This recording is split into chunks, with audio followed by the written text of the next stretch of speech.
আসসালামু আলাইকুম ডিয়ার এমজিসিয়ান, কি অবস্থা তোমাদের? আশা করি তোমরা সকলে ভালো আছো। আমি আলহামদুলিল্লাহ ভালো আছি। তো আজকের ভিডিওটা করার কারণটা হচ্ছে তোমাদের জন্য ফ্রি ফায়ার টুর্নামেন্টটা আমরা অ্যারেঞ্জ করতেছি আমাদের মোহাম্মদপুর গভর্নমেন্ট কলেজের মধ্যে। আমি আলিমুদ্দিন, ইরফাত, তারপর শান্ত এবং সানজিদের পক্ষ থেকে তোমাদের জন্য একটা টুর্নামেন্ট দিতেছি, যেটা হচ্ছে কি না ফ্রি ফায়ার টুর্নামেন্ট। তোমার ফার্স্ট ইয়ারের স্টুডেন্টরা আসার পর থেকে বলতেছে যে ভাই কলেজ থেকে কোনো টুর্নামেন্ট বা কোনো কিছু দিতেছে না কেন, আমরা মানে খেলতে ইচ্ছুক যেটাই হোক।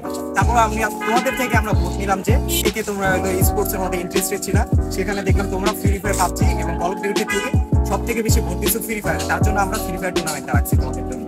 যেই টুর্নামেন্টে হাতাহাতি হবে তোমার হলো 26 ব্যাচের স্টুডেন্ট এবং 27 ব্যাচের স্টুডেন্টের। আর গাইস, হাতাহাতি মানে ওই সেই হাতাহাতি না, মানে ফ্রি ফায়ার টুর্নামেন্ট দিতেছে এখানে তোমাদের 26 ব্যাচ এবং আমাদের 26 ব্যাচ এবং তোমাদের 27 ব্যাচের স্টুডেন্টরা থাকবে। এখানের মধ্যে তোমরা সবাই রেজিস্ট্রেশন করে মানে ফ্রি ফায়ার টুর্নামেন্টটা উপভোগ করতে পারবা। আর আশা করি তোমরা জলদি করে রেজিস্ট্রেশন করে ফেলবা। 30 তারিখ পর্যন্ত তোমাদের এই সময়টা আছে রেজিস্ট্রেশনের। আর তোমাদের টুর্নামেন্টটা শুরু হবে 5 তারিখ থেকে। আমাদের টুর্নামেন্টটা তোমাদের এই যে এখানে দেখতে পারতেছো যে 5 পার্সন 30 টাকা করে মানে ড্রোতে হবে এই টুর্নামেন্টটা। তো গাইস 14 তারিখ থেকে কিন্তু মানে রেজিস্ট্রেশন শুরু হয়ে গেছে। 30 তারিখ পর্যন্ত তোমাদের সময় আছে হাতে, এখনো কিছু সংখ্যক স্লট বাকি আছে। তোমরা আশা করি জলদি করে বুকিং করে ফেলবা এবং উইনার হয়ে তোমাদের প্রাইজ ফুলটা তোমরা গ্রহণ করে নিবা। বিস্তারিত জানার জন্য তোমরা আমাদের 3 জনকে তোমরা নক করতে পারো। এখানে আছে তোমাদের 26 ব্যাচের সানজিদ, আমি ইফাত এবং শান্ত। Tata guys.